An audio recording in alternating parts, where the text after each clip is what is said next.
उद्धवजी ठाकरे साहेबांनी सगळ्या जिल्ह्यांच्या अशा आढावा बैठका घ्यायचा निर्णय घेतलेला आहे। सुरुवात परभणीपासून झालेली आहे।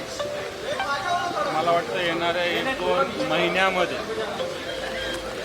हळूहळू एकेका टप्प्यामध्ये दर आठवड्यात 1-2 जिल्हे अशा पद्धतीने आढावा घेतला जाईल। थोडा आहेनच खाली परभणीचा पूर्ण आढावा घेण्यात आलेला आहे। जिल्हा परिषद सर्कल स्तरापर्यंत पदाधिकारी या ठिकाणी माननीय उद्धवजींच्या बैठकीला आले होते आणि वाटतं परभणी शिवसेनेचे सातत्यानं ताकद असलेला जिल्हा आहे आणि तो येणाऱ्या काळात तसाच मजबूत राहील। या हिशोबाने कशा पद्धतीने काम करावं याची एक व्यूहरचना आज करण्यात आली।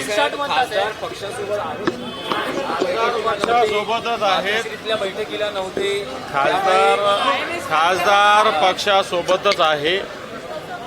त्यांच्याशी मी कालही बोललेलो आहे, 2-3 दिवसापूर्वी परभणीला होतो, त्यामुळे खासदार पक्षासोबतच आहेत। काही अडचणीमुळे ते बैठकीला आले नाही। पण ते काय बैठकीला येत नाहीत त्यामागचं कारण काय? कारण या बैठकीला ते आले नाही। मला त्यांनी परवाच्या दिवशी सांगितलं होतं की मी या बैठकीला येऊ शकत नाही, काय उद्या काही कोणाचा विवाह त्यांच्या घरातल्यांचा, आज हळद कार्यक्रम आहे, त्यामुळे ते येऊ शकत नाही। त्यांनी स्पष्टपणे 4 दिवसापूर्वीच सांगितलेलं। पण मातोश्रीची बैठक झाली खासदारांची, त्यालाही नव्हती। आज जी जिल्ह्याची बैठक झाली त्यालाही नव्हती, तर समजायचं काय यामध्ये? हे पहा, मला असं वाटतं मी शिवसेनेचा नेता या हेतूनं सांगतो, या नात्यानं सांगतो की ते शिवसेनेसोबत आहे।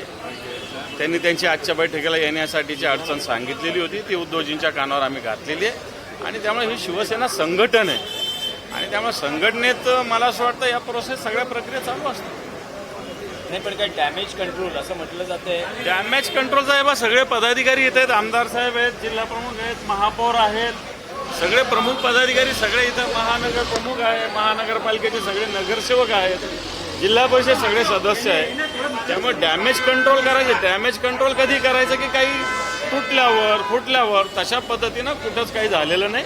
संघटना एक संघ आहे।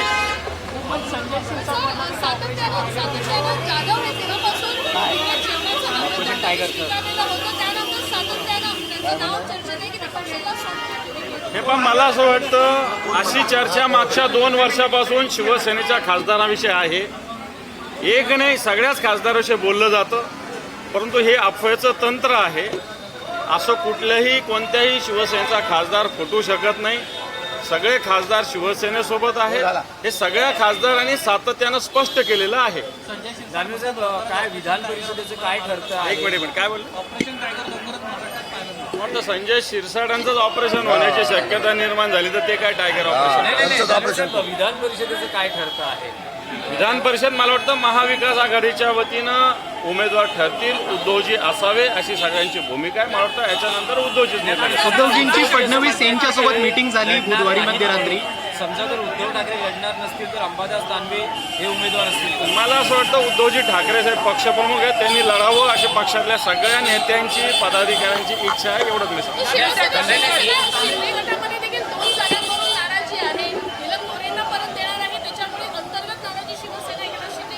मला म्हणायचंच ते होतं की आमची एक जागा आहे, 3 पक्ष मिळून सगळ्या मीडियाचं लक्ष आमच्या एक जागेकडे आहे।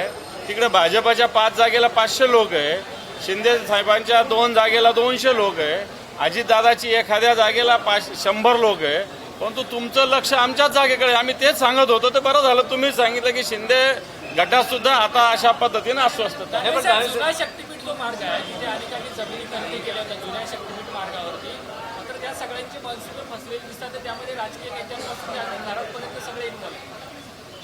जे महाराष्ट्रामध्ये वेगवेगळे प्रकल्प या महायुती सरकारच्या मार्फत घेतले जातात, विशेषतः शक्तीपीठ मार्ग असेल, नवीन MIDCs असतील, या सगळ्या रस्त्यावर या सगळ्या प्रकल्पाच्या बाजूला पुरंदर विमानतळाचं सुद्धा उदाहरण मी देईल।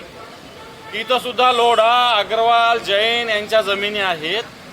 शक्तीपीठाच्यासाठी सुद्धा अनेक लोकांनी, उद्योगपतींनी, मोठ्या प्रमाणावर अधिकाऱ्यांनी, राजकीय नेत्यांनी अशा पद्धतीनं जागा घेतलेल्या आहे। आता शक्तीपीठ दुर्दैवानं त्यांच्या काही मार्ग बदललेला आहे, त्याला विरोध कायम आहे लोकांचा आणि मला असं वाटतं अशा पद्धतीनं नवीन प्रकल्प मोठ्या पद्धतीनं गैरव्यवहार करण्यासाठीच केले जातात असा आमचा आरोप सातत्यानं राहिलेला आहे. ती सत्यता बाहेर आलेली नाही. दानवे साहेब, सध्या महाराष्ट्रात चर्चा आहे एका मोठ्या बातमीची. एका ट्विटर हँडलवर बातमी आली आहे उद्धव ठाकरे आणि देवेंद्र फडणवीस. मला असं वाटतं अशी बातमी कोणी छापली असेल, दिली असेल, मला माहिती नाही. पण उद्धवजी ठाकरे साहेबांना भेटायचं तर खुलेआम भेटतात. आता विधिमंडळाचं अधिवेशन संपलं तेव्हा देवेंद्रजी फडणवीसांना उद्धवजी ठाकरे साहेब भेटलेले खुलेआम. असं काही काम असेल, भेटायचं असेल तर ते भेटू शकतात. त्याला काय, मला असं वाटतं त्या कोणी ट्विटरवर लिहिलं किंवा टाकलं म्हणून असं गुपचूप भेटण्यासाठी मला असं वाटत नाही उद्धवजींना कोणाला गुपचूप भेटण्याची आवश्यकता आहे.